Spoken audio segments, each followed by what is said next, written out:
Welcome to the Teaching Autism and Special Education Community Podcast. Hi, I'm Nikki, a passionate special educator, autism advocate, resource creator with over a decade of experience, and you may know me as the face behind Teaching Autism. This podcast is your go-to place for practical tips, hands-on strategies, and inspiring and funny stories to support special educators all around the world, whether it's building independence, creating engaging lessons, or finding that elusive work-life balance. I'm here to help you thrive inside and outside of the classroom. Let's dive into today's episode and make a difference together.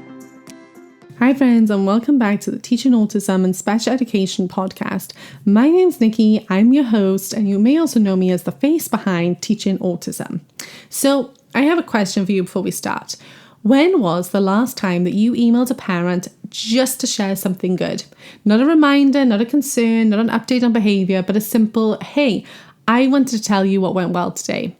If you're pausing to think, don't feel bad, you're not alone. In special education, we are constantly writing notes about what went wrong, the incidents, the meltdowns, the data. But today I want to talk about flipping that completely, because building family trust isn't just about responding when something's wrong. It's about reaching out when everything is right. So in this episode, we are going to dive into the art of the positive email, why proactive communication can completely transform your relationships with families, make IEP meetings smoother, and build calmer, more collaborative parents along the way. So first up, we're going to talk about why positive communication matters. And here's the truth. Families of children in special education often hear about their child's challenges far more than their strengths. And many of them actually live in a constant fight or flight mode when they see a message from school pop up because they are bracing for bad news. When you intentionally share the positives, you are doing more than just spreading kindness. You're teaching families to associate communication with trust instead of tension. And that shift changes everything. So when parents feel seen, respected, and valued, that's when they become allies, not adversaries. And that's when collaboration starts to flow naturally. If you've ever sat in an IEP meeting where the parent came in defensive or anxious, this part's for you. Positive communication throughout the year is going to make those meetings calmer and more productive, because when families already know that you see their child's strength, they're going to trust you with the hard conversations. It's no longer the teacher's against me. It becomes we're working together to support my child. And that's the goal. We want that partnership. We don't want the pushback. Now, let's get practical.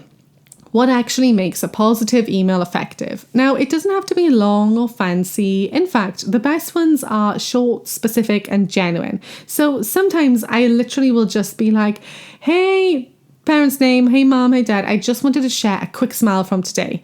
During math centers, Alex initiated sharing the dice with a peer without any prompt. It was such a great moment of teamwork. You should be so proud. He's working so hard lately. So what you're doing is you're connecting, you're sharing a success, and you're ending with gratitude or encouragement. That's it. Literally 3 sentences, 1 minute to write, but a lasting impact, because parents screenshot those and they show them to grandparents and friends. They save them for the hard days. And it's a tiny act that builds that huge trust. Now, don't wait for big milestones to share positive. I want you to try and make it part of your routine. Just even 1 positive email per day, not per student. Like it can literally be 1 student a day that you're sending an email home about, or 1 per week if you have, a larger caseload and you don't find the time, or even just a Friday feel-good roundup, a short note with a few highlights for a student or 2. You can even use a little post-it tracker on your desk to remind yourself who you've celebrated recently. So the key here is consistency.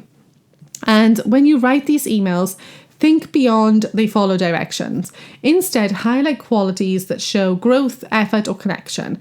Problem solving, independence, empathy, trying something new, even recovering after frustration. Parents love to hear that their child tried again or helped a peer just as much as they love hearing about academics. And then you're painting a full picture of who their child is and not just what they do. And of course, sometimes we do need to share difficult feedback, and that's okay. But if parents already have a history of hearing from you when things are good, the occasional tough message doesn't feel like an attack. It's just part of this sort of ongoing, balanced relationship. They're going to listen differently because they trust that you see the whole child and not just the challenges. And that is usually actually what makes those tricky conversations a whole lot easier. Now, I do suggest keep it professional, but also keep it warm. You don't want it to be robotic. Let your personality show. Be friendly, warm, be human. Don't be a robot. A simple emoji, a line like, "We both laughed so hard when ... It made my day," goes a long way. Parents just want to feel like their child's teacher likes their child. And then when that comes through, even through like a super quick note like that, it's going to build a bridge that nothing else can replace. So some things that you could do and send home, like these are some of the things that I've sent home over the years. "Hey, just wanted to share how proud I am of a student. Today during reading time, they stayed focused for the whole session and even helped a classmate find the right page. Such a wonderful moment of teamwork. Hey, just a little midweek smile. Student had a fantastic day today. They used their AAC to say more please twice during snack time, completely independently. I was so excited to see that progress. Good afternoon. Just want to let you know just how much joy student brought to our art lesson today. They were giggling the entire time and were so proud to show off their finished picture." See how quick and genuine those feel? They take a minute to send, but they can literally make a parent's whole week, whole month, especially if they have always had sort of negative interactions with school. And if you're thinking, "This sounds lovely, Nikki, but I don't have time for 20 positive emails a week," I hear you. You don't have to do it all at once. Start small, even if it's just about one student a day or, 2 or 3 a week, even if it's just 2 lines. Because you're not just building trust with parents, what you're doing is actually you're helping to build a calmer future for yourself, because this positive communication that you're doing now is most likely going to prevent bigger conflicts later. So the next time you open your email, don't wait for something to go wrong before you hit compose. I want you to send one because something went right.